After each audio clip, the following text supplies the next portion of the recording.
Welcome to Buddha Sangha. 2500 years ago, Buddha gave the teachings or the knowledge in Pali language. The initial recording of all these teachings was done in Pali.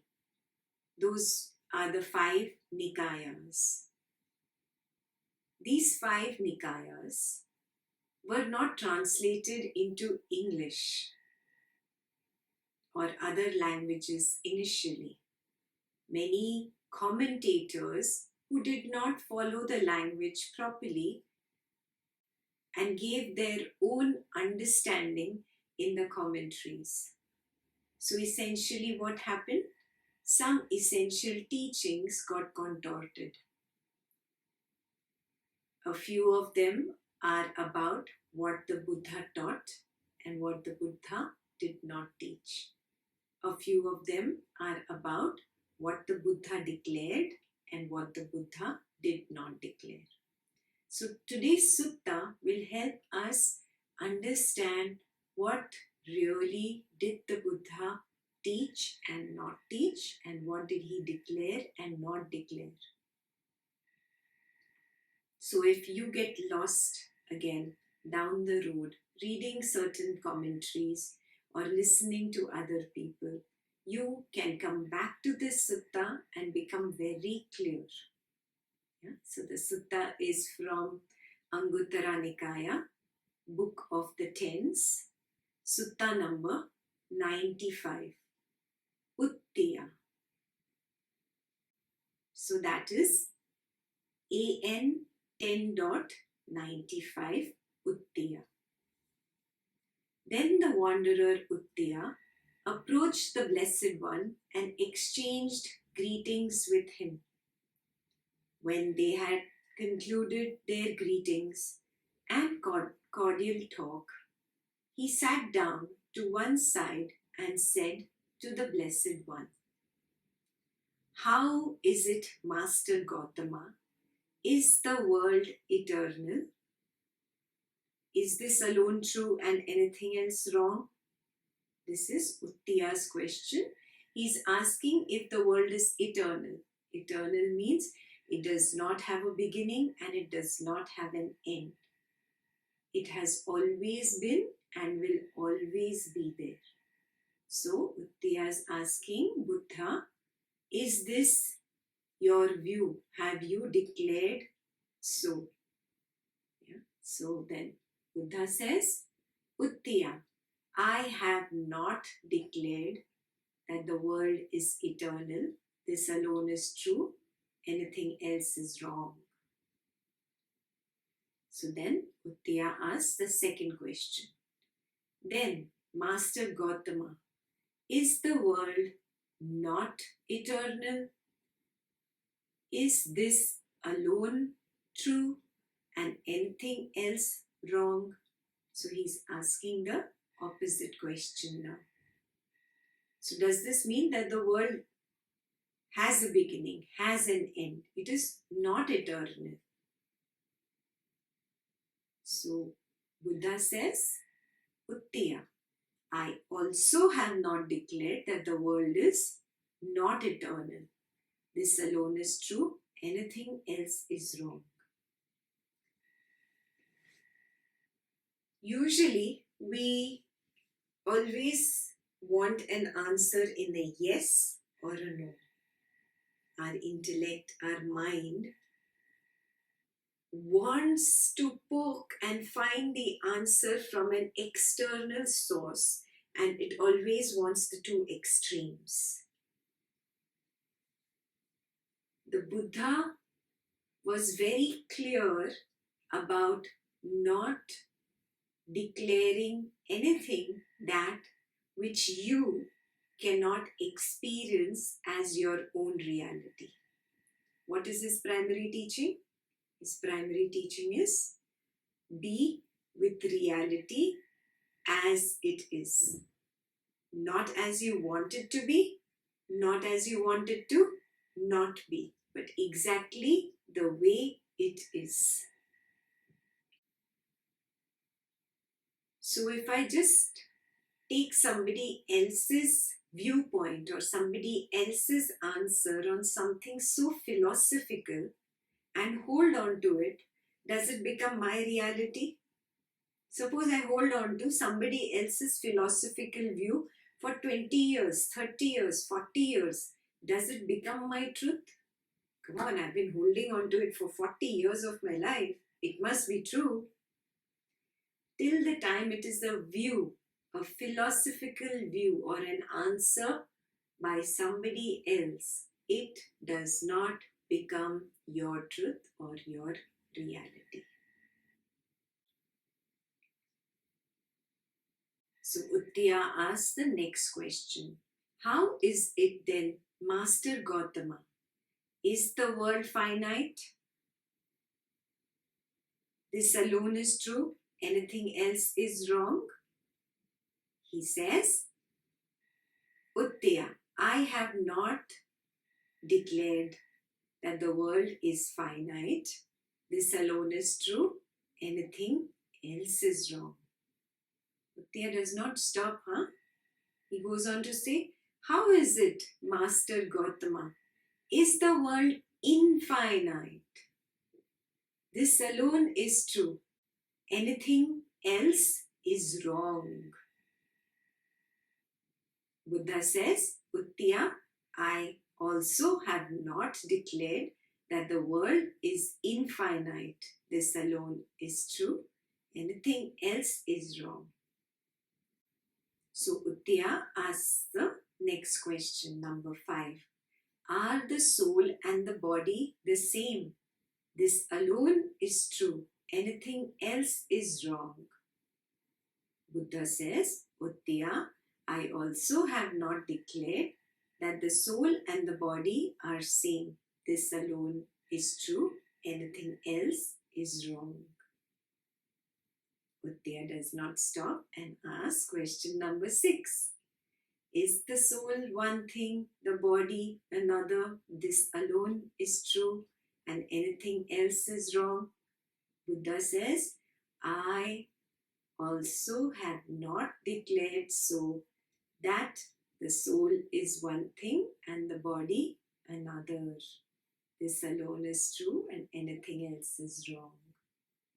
So question number 7 Uttiya goes to.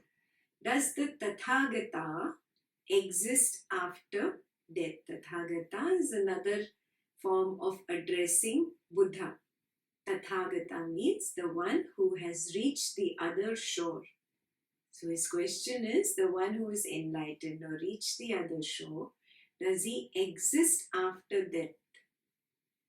Is this alone true and anything else is wrong? Buddha says, Uttiya, I also have not declared that the Tathagata exists after death. This alone is true. Anything else is wrong. So Uttiya asks the next question. Does the Tathagata not exist after death? This alone is true. Anything else is wrong. Buddha says, Uttiya, I also have not declared that the Tathagata does not exist after death. This alone is true. Anything else is wrong. Uttiya asks, does the Tathagata neither exist nor not exist after death? Is this alone true and anything else wrong? Uttiya, I also have not declared the Tathagata neither exists nor does not exist after death. This alone is true. Anything else is wrong. Do you see this? All these questions are very philosophical. They are not experiential. Whether it is about the beginning of creation or the end of creation, or whether the soul and body are one, or whether the Tathagata, the enlightened one, exists after death or does not exist after death, all these questions are not relevant for a sincere spiritual seeker's own spiritual path. They are not relevant for a sincere spiritual seeker to attain nibbana or enlightenment. They are mere philosophy, and Buddha did not entertain anything philosophical, anything that which was outside the domain range of experiencing and attaining through direct experience. He stuck only to the domain of direct experience, and the rest he remained silent about, or he did not declare.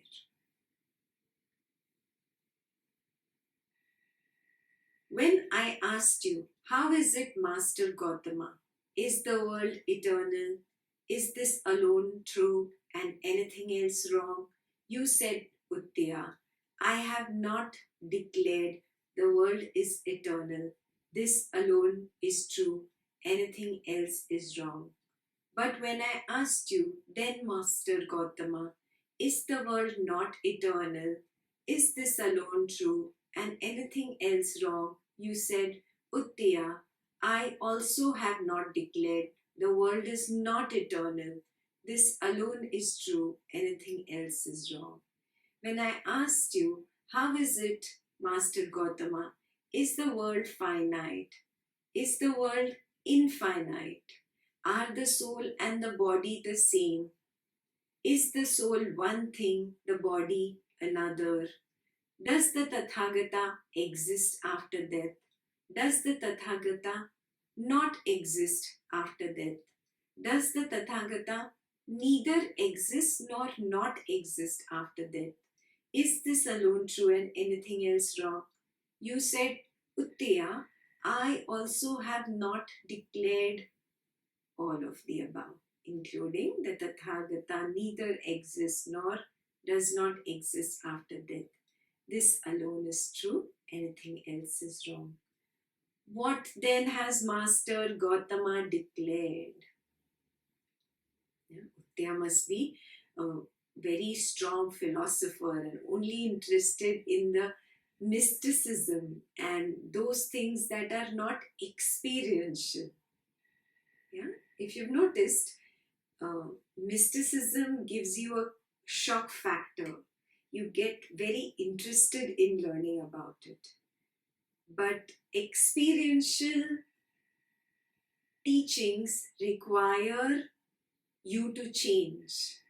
The ego is more attracted towards mysticism than wanting to experience and transform into a purer being. Do you notice this? If not, check. Isn't this true about you? Your ego is very interested in that which is mystical, that which evokes a shock factor in you, that which evokes a surprise factor in you. Your ego is very interested in something like that. It may or may not contribute to your growth. That is not important. The shock factor is what attracts you. And the ego runs away from that which requires you to transform and change in order to become a purer being, a happier being. A more wholesome inner environment requires effort, and the ego likes to run away from this effort. So, there are most of the people out there who are so-called philosophers more interested in the mysticism of so-called spirituality than the experiential teachings that require transformation or change within you. Buddha only taught that which requires you to transform, change, become pure, and move closer towards awakening. He was not interested in anything outside the domain range of pure experiencing. He was not interested in talking or discussing or teaching anything that is not related to real self-experiencing. So by now, Uttiya is really perplexed and is asking, then what has Master Gautama declared? Yeah, so let's see what the Buddha has declared. Through direct knowledge, Uttiya, I teach the Dhamma to my disciples for 1. The purification of beings. Purification is inner wholesomeness, inner purity. Purity in thought, action and speech. 2, for the overcoming of sorrow and lamentation. Yeah. Only a sincere seeker recognizes that all my sorrow, all my lamentation is related to my mind's petty desires.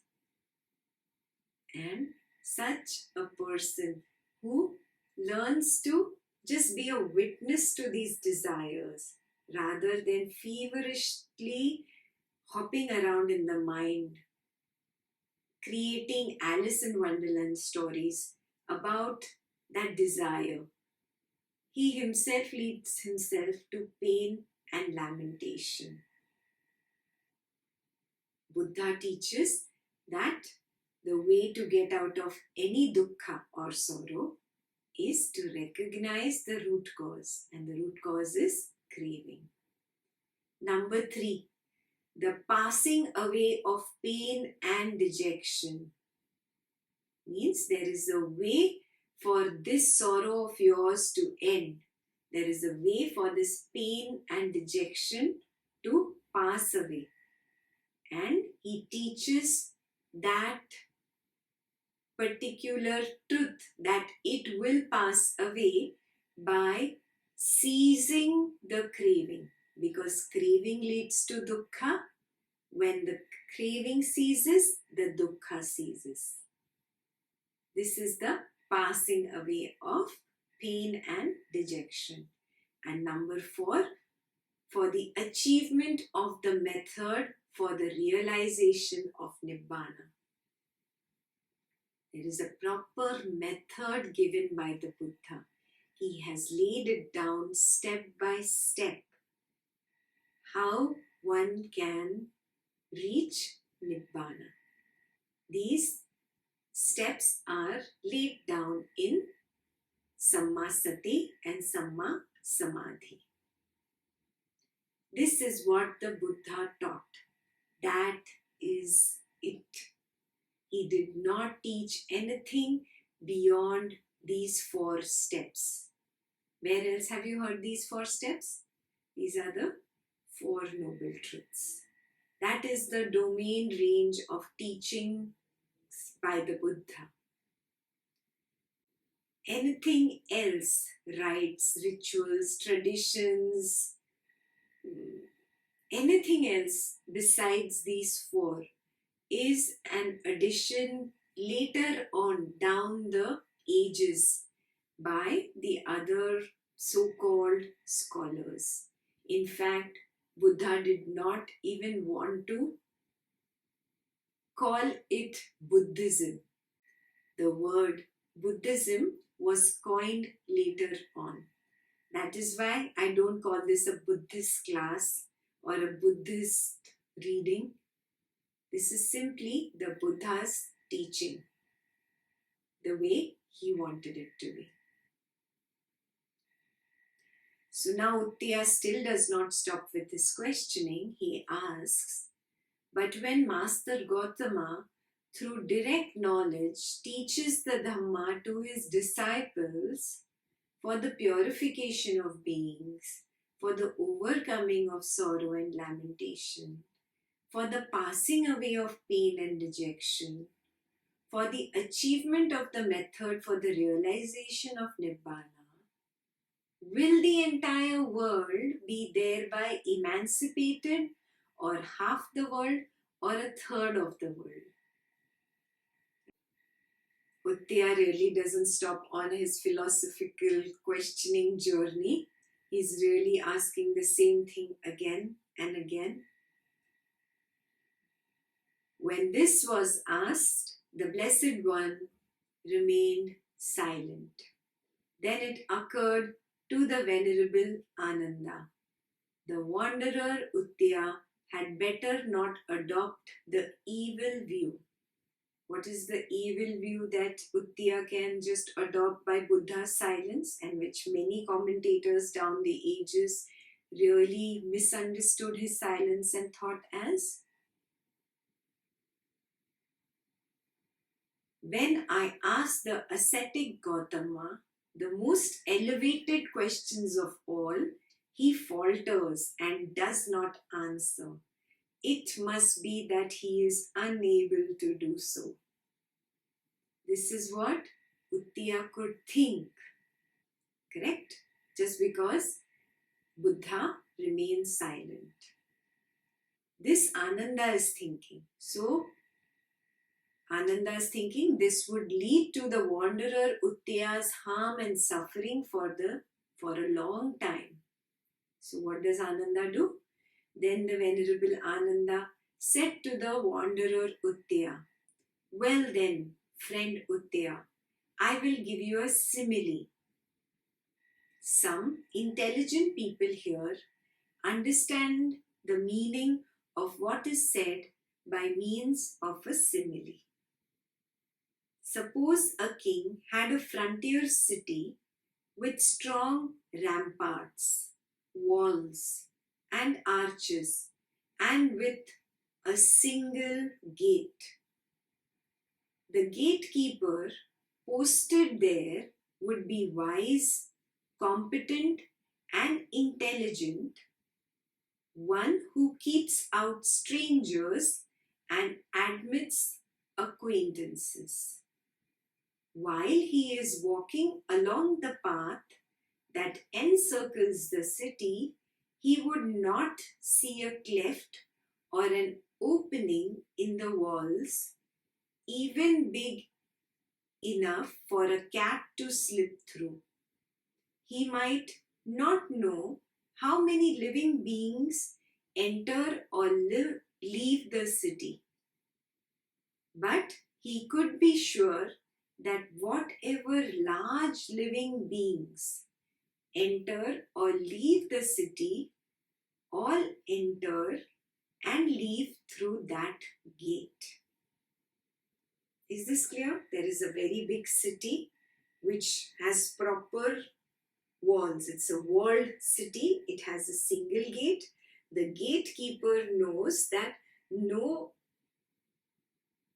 big living being, which is a human, can enter the city other than that single gate. Yeah, maybe certain other living beings like frogs or ants or spiders can get in, but no big living being like a human can get into this city other than that single gate. So too, friend Uttiya, the Tathagata has no concern whether the entire world will be emancipated, or half the world, or a third of the world. But he can be sure that all those who have been emancipated, or who are being emancipated, or who will be emancipated from the world, first abandon the five hindrances, the corruptions of the mind that weaken wisdom, and then with their minds well established in the four establishments of mindfulness, they develop correctly the seven factors of enlightenment. It is in this way that they have been emancipated, or are being emancipated, or will be emancipated from the world. Do you get this? He's not concerned about everybody, because not everybody wants to be emancipated from the world. What What is the meaning of emancipated? Liberated from the delusion of this world. They are still enjoying this delusion. Very few fortunate ones recognize there is a futility in life. It is pointless. There has to be something about it. And they start going deeper into their selves and recognize that their sorrow or pain is because of their own mind and the feverishness of their mind. And now they want to be liberated from this feverishness. They want to be liberated from the dukkha or sorrow of the mind. Now, as they go deeper, they realize to be emancipated or liberated from sorrow of this mind also equals being emancipated from this world. That does not mean how to commit suicide. It simply means to get out of the cycle of birth and death. You take birth because of your cravings lead to feverishness, that is stress, that is anxiety, you're not happy, that is dukkha or pain or sorrow. You keep looking for a way to get out of this sorrow, but you're not ready to let go of your delusion. So you're born again when you die. And you go through this entire cycle of pain again, but you're still not ready to let go of your delusion. You're still enjoying it. So you get stuck in this cycle of birth and death. The intelligent one recognizes that this cycle of birth and death needs to be dropped. And that is emancipation from the world. The Buddha gave the way how to be emancipated from the world. He said, first, recognize there are hindrances in the mind. These corrupt the mind. You get into an unwholesome state. So get rid of these corruptions of the mind because they weaken your mind. With a pure mind only can you practice mindfulness.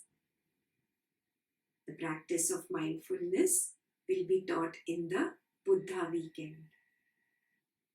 When you practice these 4 establishments of mindfulness, you develop one by one the 7 factors of enlightenment. He had laid down the path very clearly. And when you develop these factors of enlightenment, you slowly, step by step, get emancipated from the world. It is only for people who are interested in awakening from this delusion of the world. Those who are hypnotized by the delusion and enjoy being hypnotized. It is not for those people. Buddha's teaching was very targeted. It was a targeted audience. The audience that is really willing to transform themselves to get out of pain. This is the clear teaching of the Buddha.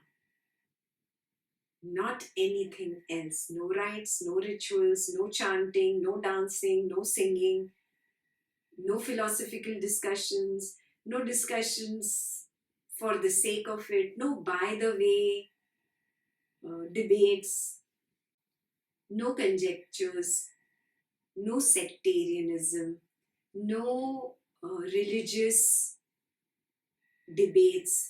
He was not into all this. He was very clear. All those who are seeking emancipation from sorrow, from dukkha, only those people who are interested can come and learn the targeted steps that would lead one to Nibbana. And that is why it is said, no, most of the sadhaks who went to Buddha achieved very higher states or they got enlightened. in history, it has been recorded as the highest number of enlightenments. Friend Uttiya, you asked the Blessed One from a different angle the same question that you had already asked him. Therefore, the Blessed One did not answer you. There is an art of answering, right? You answer only when the other person has the listening ear. Otherwise, you remain silent. And Buddha had answered him once, but Uttiya did not get it the first time. So the next time, Buddha was silent. It's a wonderful teaching. It clarifies what the Buddha declared, what the Buddha did not declare. It clarifies what the Buddha taught and what he did not teach. He gives you very clear-cut boundary of his teaching. So, if you remain in this clear-cut boundary, you are bound to reach awakening, the highest potential of your human existence. You can be your own light. Therefore, do not believe me. Do not believe even the Buddha. You start experimenting with all these teachings and arrive at your own truth. This is what the Buddha taught. Be with reality as it is. Not as you want it to be, not as you want it to not be, but as it is. Apo Deepo Bhava.